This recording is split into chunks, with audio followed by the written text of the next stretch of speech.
Okay, Dulles Church, we're obviously not having our church gathering today because of snow. And right now, as I record this, it is not snowing.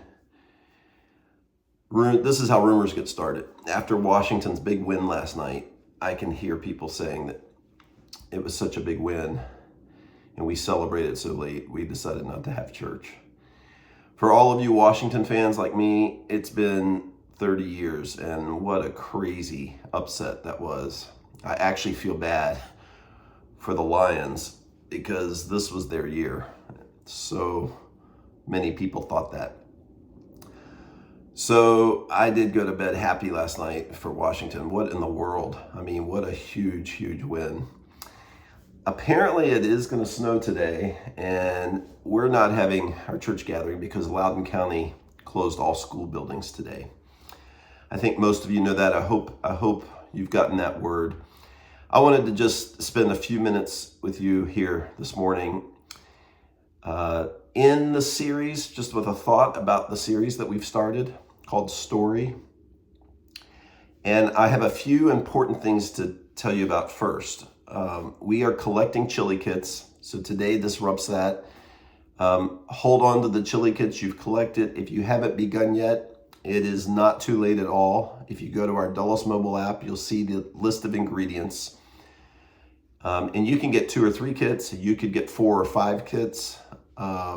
We are doing this to help neighbors who are not guaranteed a meal on Super Bowl Sunday. So in just a couple of weeks, our men's community that meets throughout the month, we will drop all the chili kits off at the Dulles South Food Pantry. And the pantry will distribute meals to families that need help and could use a meal. We will celebrate that like we have in the last couple of years on Super Bowl Sunday. After our gathering that morning, we'll go down the hall and have lunch together. We'll have a chili cook-off. And we're still looking for some of you to sign up to bring chili. We'd love it if 5 or 6 of you signed up today and just let us know, hey, I'll be one of the chili contestants. And we do a cook-off. We just taste all the different chilies and somebody wins. And it's a fun way to eat lunch together. That will be on Super Bowl Sunday after our church gathering that morning. Also, Jackie and Amanda, who've been leading one of our midweek communities, are going to offer a 3-week, it starts in just a couple of weeks, a 3-week study on who is God. Andy Stanley actually leads this study, and they're inviting any of you who are interested. If you want to deepen your faith and really kind of dig into who is the Father and who exactly is the Holy Spirit, we know more about Jesus. They're going to look at all 3 aspects. That will be on Tuesday evenings for 3 weeks, starting, I think, on January 27th or 28th. You can let us know. You can reply to today's email, or you can let us know on the forum on the Dulles mobile app. Okay, one more important thing. I just want everybody to know we're kicking off, and we're going to be doing this a couple of times, maybe 3 times a year. I will be leading this winter, starting on February 4th, on Tuesday nights, I will be leading what we're calling Starting Point. A lot of people just don't know where to start in their faith. They don't know the next step to answering some tough questions. And we've all had tough questions about God and faith. And you might think you have more doubts than you have faith. Well, this is designed for you. And I hope you'll spend 7 Tuesday nights with me. And already I know a few others at Dulles Church. Just bringing your questions. We're going to tackle kind of a tough question every week. We're going to look at whether God is opposed to science or whether God's the author of science. We're going to look at how to trust the Bible and the way it was compiled. And no question is off limits. So we hope you'll sign up. Again, you can do this on your mobile app, or you can just email us and say, hey, I'm really interested. Tell me more about Starting Point. Okay, I want to just review what I put in front of you last week about the structure of story. And this is just going to be a few minutes to help you kind of process more where we're headed in this series on this snowy or this not yet snowy Sunday. there's really four elements to every great story. And sometimes we watch a story and we get pulled in and we watch it again and again. Amy and I just watched a few nights ago, You've Got Mail. I've probably seen it 10 times in my life. And I told Amy halfway through the movie, this is really a good story. It's such a good story, I forget.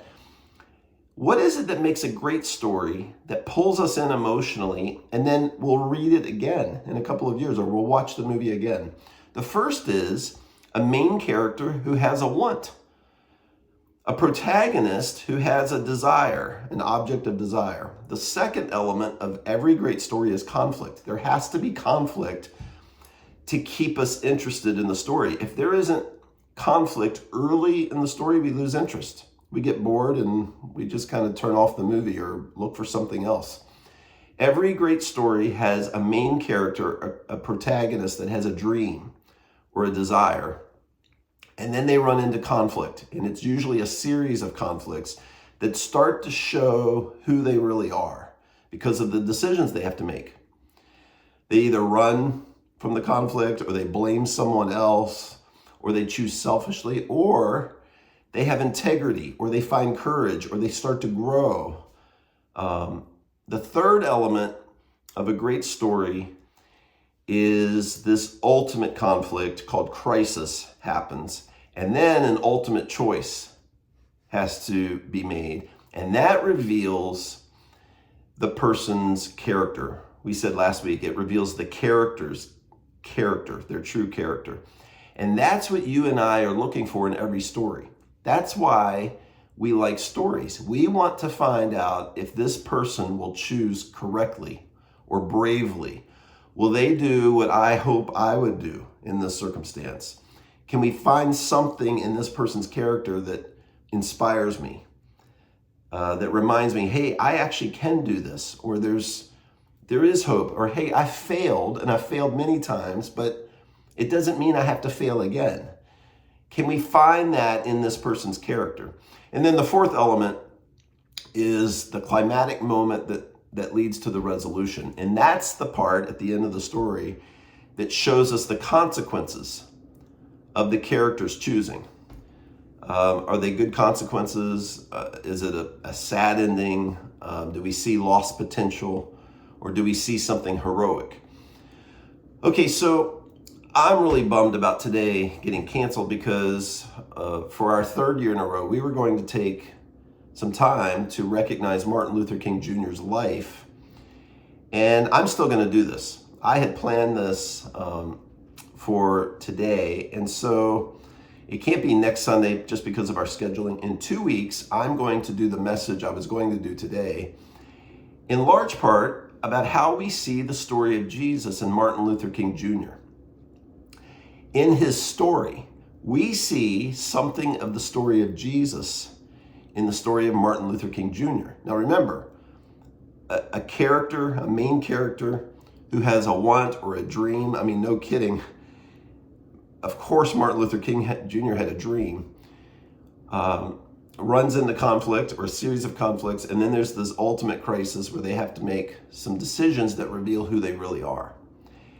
And he is a great 20th century character to see ourselves in, or who we'd like to be, and then ultimately to see Jesus in.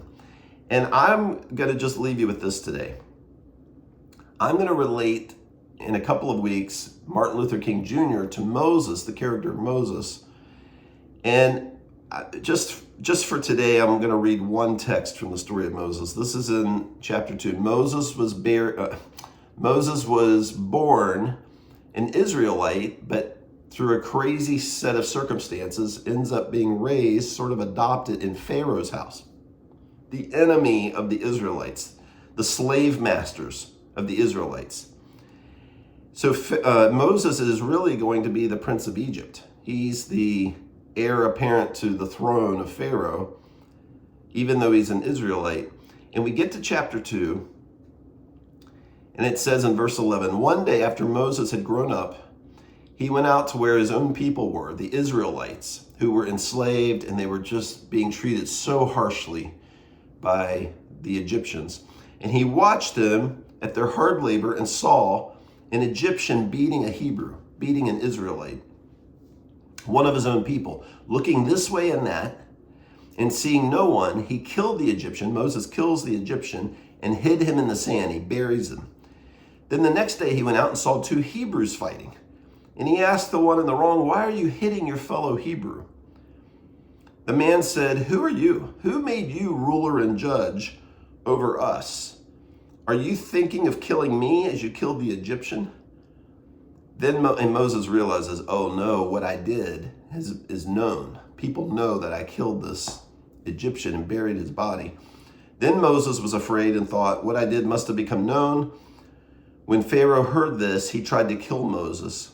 But Moses ran. He fled from Pharaoh and went to live in Midian. Now, this could sound like, the end of a terrible story. Moses runs in fear and hides deep in the desert. But the conflict that Moses faced that revealed his character at the time, he's afraid. He doesn't want to risk trying to live in Pharaoh's house anymore. He doesn't want to risk trying to defend the Israelites anymore, so he just runs. We find God speaking, as God does to every one of us, a call, a desire. We hear God's dream. God's object of desire is that the Israelites would become free. And God always chooses people. He always chooses people in conflict, facing conflict, just everyday people to be part of his plan. And he calls Moses. And we read that later in chapter 3. We'll look at that when we do this message in church in a couple weeks. And Moses has more decisions to make. Now Moses is like, I can't go to Pharaoh. God wants me to go help deliver these people from slavery. And we see something change in Moses. We see this emboldening belief and trust in God. And he obeys. And the rest is history. Moses goes to Pharaoh and begins to speak this bold message. And what a remarkable story. The freedom, the exodus of the Israelites is. There's so many parallels to the story in the life of Martin Luther King Jr. Martin Luther King Jr., who I've studied much of my adult life.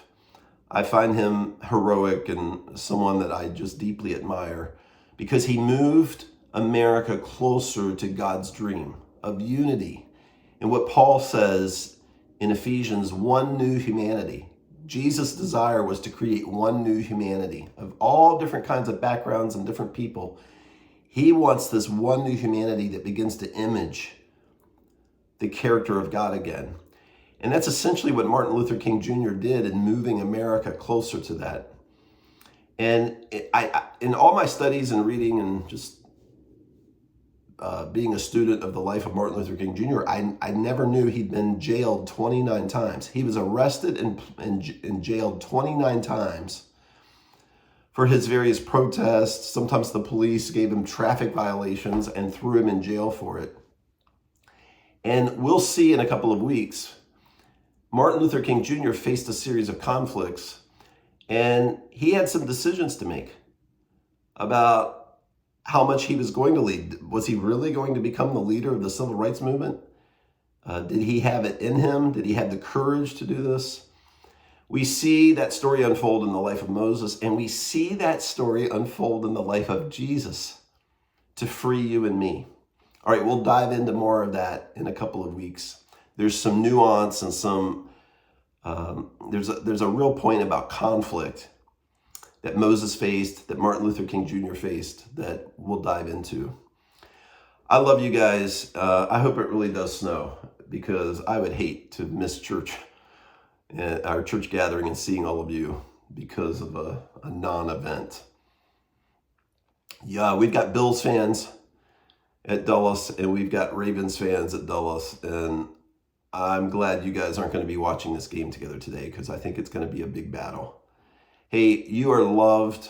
We'll be back at Light Ridge as planned next week, and we'll continue our series. I love you guys. Have a great week.